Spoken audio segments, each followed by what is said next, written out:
पशुपालन करते हैं अपने यूज के लिए, उसी को हम लोग बोलते हैं एग्रीकल्चर। प्राइमरी, सेकेंडरी, टर्शियरी, इसका डायरेक्टली यूज हम लोग करते हैं एग्रीकल्चर में। सॉइल को और फर्टाइल बनाने के लिए इसमें मैन्योर डाल। आज हम लोग क्लास 8 जो ज्योग्राफी का चैप्टर है एग्रीकल्चर, राइट, इसका हम लोग आज पोस्टमार्टम करेंगे। इसका आज हम लोग पोस्टमार्टम करेंगे। ये हमारा पार्ट 1 रहेगा। इसके बाद कल जो है हम लोग इसका पार्ट 2 पढ़ेंगे, ठीक है। तो सबसे पहली बात आता है कि सर आप पहले ये बताइए कि एग्रीकल्चर का मतलब क्या होता है। एग्रीकल्चर का मतलब क्या होता है, what do you mean by agriculture. तो देखो, growing crops, fruits, vegetables and rearing animal for our use. यानी कि सर हम लोग सब्जियां उगाते हैं, फल उगाते हैं, फसल उगाते हैं, पशुपालन करते हैं अपने यूज के लिए, उसी को हम लोग बोलते हैं एग्रीकल्चर। बात समझ में आ गया ना। एग्रीकल्चर क्या होता है sir, growing crops, vegetable, fruits and rearing animal for our use is known as vegetables. Very nice. उसके बाद देखो, ये जो वेजिटेबल होता है, वेजिटेबल को कहते हैं it is a primary activity.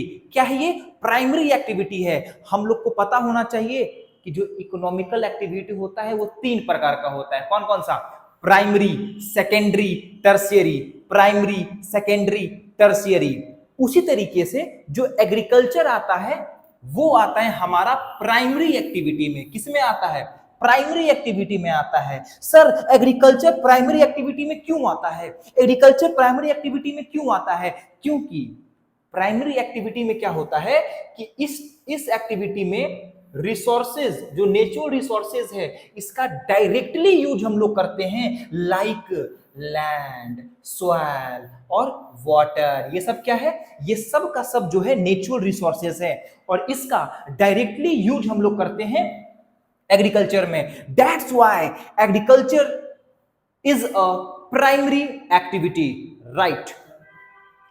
अब तुम्हारे एनसीईआरटी में एक स्टोरी लिखा हुआ है, एनसीईआरटी में एक स्टोरी लिखा हुआ है, जिस स्टोरी में क्या है कि 3 बच्चे हैं, गुरप्रीत, माधव, टीना।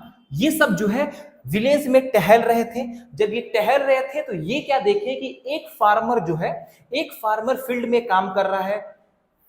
वो फार्मर कहता है क्या कि हम जो है वो फार्मर क्या कर रहा था, वीट ग्रो कर रहा था। वो बोल रहा है कि हम वीट ग्रो कर रहे हैं, ठीक है। उसके बाद क्या देखा गया कि वो जो है सॉइल को और फर्टाइल बनाने के लिए उसमें मैन्योर डाल रहा है। क्या डाल रहा है, मैन्योर डाल रहा है, ठीक है।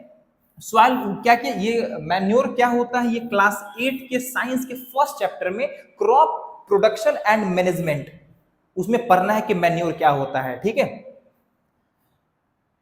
तो इसमें क्या हुआ कि देखा वो कि वो फार्मर जो है सॉइल को फर्टाइल करने के लिए मैन्योर डाल रहा है। उसके बाद जब वीट ग्रो हो गया तो उसको ले जा करके और मार्केट में यानी कि मंडी में उसको बेचा। अब जब मंडी में बेचा तो उसके बाद क्या हुआ कि मंडी से वो वीट कहां गया, फैक्ट्री में गया और फैक्ट्री में जाके उसका ब्रेड और बिस्किट बन गया। यानी कि ग्रो किया था वीट और बन गया क्या, ब्रेड और बिस्किट। ग्रो किया था वीट और बन गया ब्रेड और बिस्किट फैक्ट्री में जाकर के, ठीक है। तो ये क्या दिखाता है, ये दिखाता है कि जो क्रॉप है वो फाइनल प्रोडक्ट तक कैसे जा रहा है। यस और नो, जो क्रॉप है वो फाइनल प्रोडक्ट तक कैसे गया, इसको बोलते हैं इकोनॉमिकल एक्टिविटीज। क्या बोलते हैं, इकोनॉमिकल एक्टिविटीज। ध्यान दो इधर, this shows how a crop becomes a final product through different economical activities.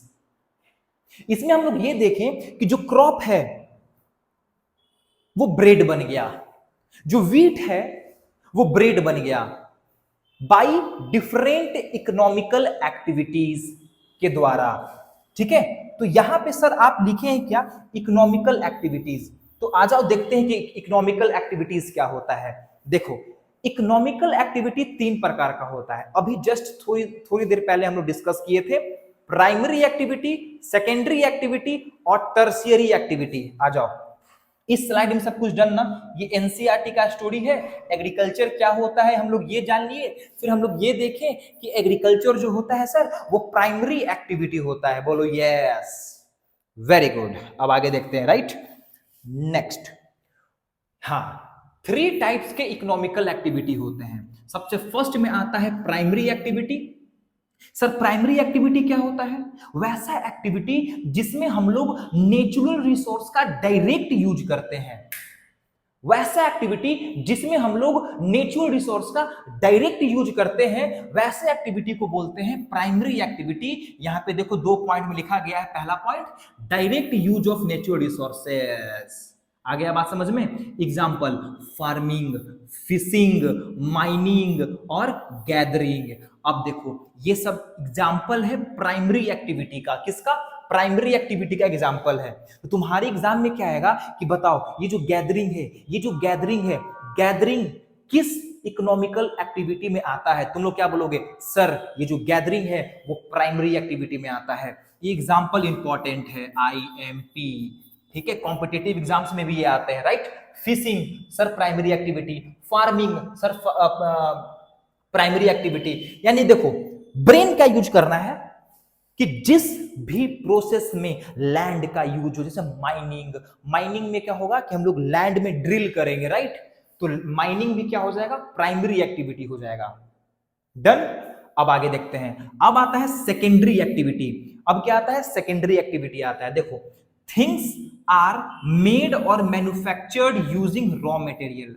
देखो ये जो प्राइमरी एक्टिविटी है ये हम लोग को देता है रॉ मटेरियल। जैसे हम लोग पिछले एग्जांपल में पढ़े थे, ये हम लोग को दिया था वीट, और ये वीट से क्या बन जाता है? ये वीट से ब्रेड बन गया। तो ये जो ब्रेड बना, this is called secondary activity.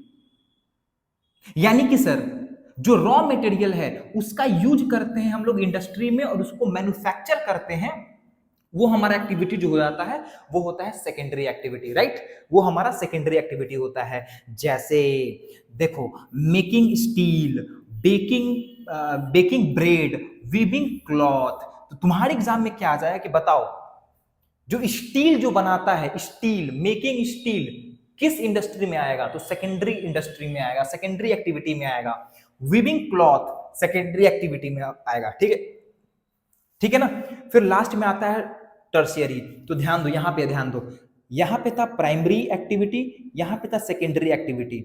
और टर्शियरी एक्टिविटी क्या करता है? ये प्राइमरी एक्टिविटी और सेकेंडरी एक्टिविटी को सपोर्ट करने का काम करता है, राइट। सपोर्ट करता है, मतलब ये जो टर्शियरी एक्टिविटी है ये सर्विस प्रोवाइड करता है। क्या करता है? सर्विस प्रोवाइड करता है। देखो, these are services that support primary and secondary activity. ये क्या करता है? सर्विस प्रोवाइड करता है। जैसे निखिल सर क्या कर रहे हैं? आप लोग को सर्विस प्रोवाइड कर रहे हैं। तो एजुकेशन इंडस्ट्री क्या हो गया? एजुकेशन इंडस्ट्री जो है आता है वो टर्शियरी एक्टिविटीज में आता है। जैसे ट्रांसपोर्ट, यहाँ पे हम लोग देखें कि ये जो प्राइमरी एक्टिविटी है इसमें रहता है वीट प्रोड्यूस हुआ, वीट प्रोड्यूस होने के बाद इसको कहां भेजना है? इसको भेजना है हम लोग को फैक्ट्री में। और फैक्ट्री में जब जाएगा ये तो कैसे जाएगा सर? तो ट्रांसपोर्ट के थ्रू जाएगा, ट्रक से जाएगा या फिर ट्रैक्टर से जाएगा, राइट। ये बात समझ में आ गया? अब देखो, तो यहां पे आ गया ट्रेड, बैंकिंग, इंश्योरेंस और एडवर्टाइजिंग। ये सारा का सारा जो है देखो मेहनत का पसीना, ठीक है। ये सब का सब जो है किस में आएगा? ये सब का सब आएगा टर्शियरी एक्टिविटीज में, ठीक है। तो टर्शियरी एक्टिविटी क्या होता है सर? वैसा एक्टिविटी जिसमें हम लोग सर्विस प्रोवाइड करने का काम करते हैं, राइट। सर्विस प्रोवाइड करने का काम करते हैं। अब आगे देखते हैं। नेक्स्ट, अब देखो, अब बात ये आता है कि why is agriculture important. Sir ये एग्रीकल्चर के बारे में आप पिछले 10-15 मिनट से बके जा रहे हैं, एग्रीकल्चर एग्रीकल्चर एग्रीकल्चर। लेकिन सर आप ये बताइए कि एग्रीकल्चर इंपॉर्टेंट क्यों होता है? एग्रीकल्चर इंपॉर्टेंट क्यों होता है? क्योंकि वर्ल्ड में 50% जो पीपल हैं वो फार्मर्स हैं, और इंडिया में हर 3 में से जो 2 लोग हैं वो फार्मर है। और 66%, इंडिया के टोटल 66% पॉपुलेशन डायरेक्टली डिपेंडेंट है एग्रीकल्चर पे। That's why agriculture is important. Right. इस कारण से एग्रीकल्चर इंपॉर्टेंट है। क्यों इंपॉर्टेंट है सर? क्योंकि पूरे वर्ल्ड में 50% क्योंकि एग्रीकल्चर जो है बहुत इंपॉर्टेंट है लाइवलीहुड के लिए। अब फसल आएगा नहीं तो तुम लोग खाओगे क्या? व्हीट प्रोड्यूस नहीं होगा तो रोटी खाओगे कहां से?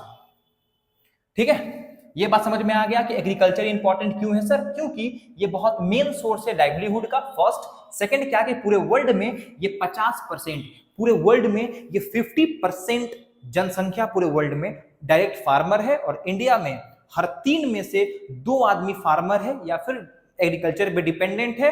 अगर परसेंटेज में बात करें तो 66% जो है जनसंख्या वो डिपेंडेंट है किस पे? एग्रीकल्चर पे। Very good. अब आता है सर ये जो एग्रीकल्चर हम लोग, अगर ठीक है सर आप ये बता रहे हैं 66%, लेकिन पहले सर आप ये बताइए ये जो एग्रीकल्चर है, एग्रीकल्चर करने के लिए हम लोगों के पास कौन कौन सा कंडीशन होना चाहिए, क्या क्या फेवरेबल कंडीशन होना चाहिए एग्रीकल्चर करने के लिए? सबसे पहली बात तो ये कि हमारे पास अच्छा मिट्टी होना चाहिए, गुड सॉइल होना चाहिए, यानी कि फर्टाइल लैंड होना चाहिए, सुटेबल क्लाइमेट होना चाहिए, ना ही बहुत ज्यादा गर्मी और ना ही बहुत ज्यादा सर्दी। उसके बाद प्रॉपर रेनफॉल होना चाहिए, उसके बाद फ्लैट लैंड होना चाहिए या फिर एरेबल लैंड होना चाहिए। एरेबल लैंड का मतलब होता है वैसा लैंड जिसपे क्रॉप उगाया जा सके। फॉर एग्जाम्पल जैसे देखो, अगर हम तुमसे ये बोले एक पहाड़ है और इस पहाड़ पे तुमको खेती करना है, राइट, और दूसरे बच्चे से बोले कि तुम्हारे पास एक ये लैंड है, इस पे भी खेती करना है, तो सिंपल सी बात है कि सर दूसरे वाले जो फ्लैट लैंड है इस पे शानदार खेती होगा और इस पे खेती शानदार नहीं होगा। ठीक है, तो पहली बात तो ये क्लाइमेट, दूसरा क्या, suitable condition, proper rainfall, good soil, flat land, ये रहता है। ठीक है, अब तुम्हारे एनसीईआरटी में एक वर्ल्ड मैप दिया हुआ है थर्ड पेज पे, सेकंड पेज पे। उस वर्ल्ड मैप में दिखाया ये गया है कि कौन कौन सा जो लैंड है वो ग्रीन ग्रीन कलर से पेंट होगा, देखना। ठीक है, ग्रीन ग्रीन कलर से पेंट होगा, तुम देख लेना तुम लोग कि कहां कहां जो है फार्मिंग के लिए बहुत शानदार जगह है। जैसे इंडिया में पूरा ही उसमें दिखता होगा। ठीक है, अब देखते हैं आगे। अब आता है एग्रीकल्चर। देखो कल्चर, यहां पे हम लोग बात कर रहे हैं कल्चर के बारे में। कल्चर कितने प्रकार के होते हैं? देखो कल्चर सबसे पहले आता है एग्रीकल्चर, उसके बाद आता है सेरीकल्चर, उसके बाद आता है पीसी कल्चर, ये हो गया तुम लोग के लिए इंपॉर्टेंट, पीसी कल्चर। उसके बाद आता है विटीकल्चर, उसके बाद आता है हॉर्टिकल्चर। ठीक है, तो एग्रीकल्चर के बारे में हम लोग पढ़ लिए कि growing of crops and rearing animal is known as agriculture, also called farming, जिसमें हम लोग लैंड का, सॉइल का, वाटर का और एनिमल्स का यूज करते हैं। सेरीकल्चर क्या होता है सर? सिल्क को प्रोड्यूस करना from silkworm, right, silk को प्रोड्यूस करना फ्रॉम सिल्क वॉर्म। सेरीकल्चर क्या होता है sir? Sericulture growing silkworms to make silk, silkworm को ग्रो करवाना, किस लिए सर? सिल्क प्रोड्यूस करने के लिए, सिल्क बनाने के लिए, राइट। अब आगे देखते हैं, helps farmer to earn more money. अब इससे ज्यादा जो है प्रॉफिटेबल जो ये होता है सेरीकल्चर होता है। ठीक है, उसके बाद आता है पीसी कल्चर। पीसी कल्चर मतलब क्या? फिश का फार्मिंग, फिश का फार्मिंग। ठीक है, मछली पालन जिसको हम लोग कहते हैं हिंदी में मछली पालन, राइट, जैसे टैंक में हो गया, पॉन्ड्स में हो गया, जब हम लोग मछली को पालते हैं तो उस कल्चर को बोलते हैं पीसी कल्चर। ठीक है, उस कल्चर को बोलते हैं पीसी कल्चर। फिर आता है विटीकल्चर। विटीकल्चर क्या होता है सर? तो ग्रोइंग ऑफ ग्रेप्स, अगर तुम अंगूर जमा रहे हो, अंगूर, अगर अंगूर जमा रहे हो, ग्रोइंग ग्रेप्स को कहते हैं विटीकल्चर। क्या बोलते हैं? विटीकल्चर बोलते हैं। और हॉर्टिकल्चर क्या होता है? जब हम लोग फ्रूट्स, वेजिटेबल्स, फ्लावर्स, कहीं तुम लोग देखे हो ना कि कहीं कहीं होता है कि पूरा ऐसे अपने फील्ड में पूरा का पूरा कोई गुलाब लगा के रखा है, कोई गेंदा का फूल लगा के रखा है। ठीक है, तो फ्लावर को ग्रो करवा रहा है तो वो आ जाएगा हॉर्टिकल्चर में। कोई अंगूर का खेती कर रहा है तो वो आ जाएगा किसमें? विटीकल्चर में। कोई अगर फिश फार्मिंग कर रहा है, मछली पालन कर रहा है, वो आ जाएगा क्या? पीसी कल्चर में। कोई अगर सिल्क मेक कर रहा है, सिल्क वॉर्म को ग्रो करवा रहा है, वो आ जाएगा सेरीकल्चर में। यहां तक बात समझ में आ गया? Very good. उसके बाद देखो, अगर हम ये बात बोले, जैसे तुम इमेजिन कर लो कि जो हमारा ये एग्रीकल्चर है, agriculture is like a machine, agriculture is like a system, right. Agriculture को मान लो कि एक सिस्टम है। ठीक है, सिस्टम में क्या होता है कि पहले हम लोग कुछ इनपुट डालते हैं, उसका प्रोसेस होता है और फिर नीचे से क्या निकलता है? आउटपुट निकलता है। जैसे हम लोग देखे होंगे मिल के आटा चक्की का मिल, उस पे हम लोग गेहूं डालते हैं, दर दर दर दर दर दर होता है, उसके बाद क्या होता है प्रोसेस, दर दर दर मतलब क्या प्रोसेस हुआ, उसके बाद नीचे से आटा निकलता है, आउटपुट में क्या निकला आटा निकला। कैच कर पा रहे हो, वेरी नाइस। अब देखो तो farming is like a system जिसमें इनपुट होता है, प्रोसेस होता है, आउटपुट होता है। इनपुट में कैसे सर, हम लोग मिट्टी में फर्टिलाइजर डालते हैं, सीड डालते हैं, पानी डालते हैं, तो ये हम लोग इनपुट दिए।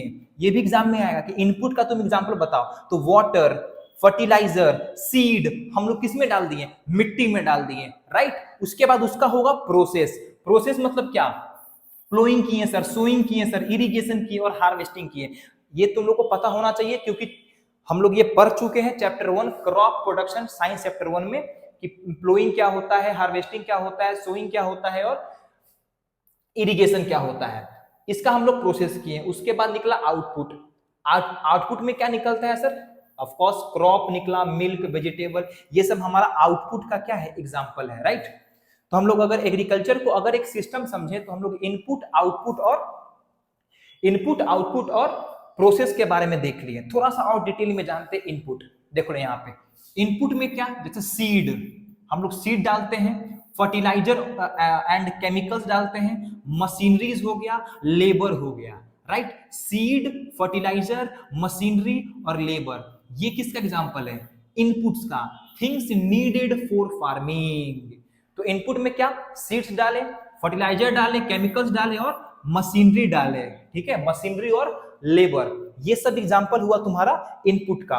उसके बाद प्रोसेस में क्या, प्लूइंग, सोइंग, इरिगेशन, वीडिंग और हार्वेस्टिंग।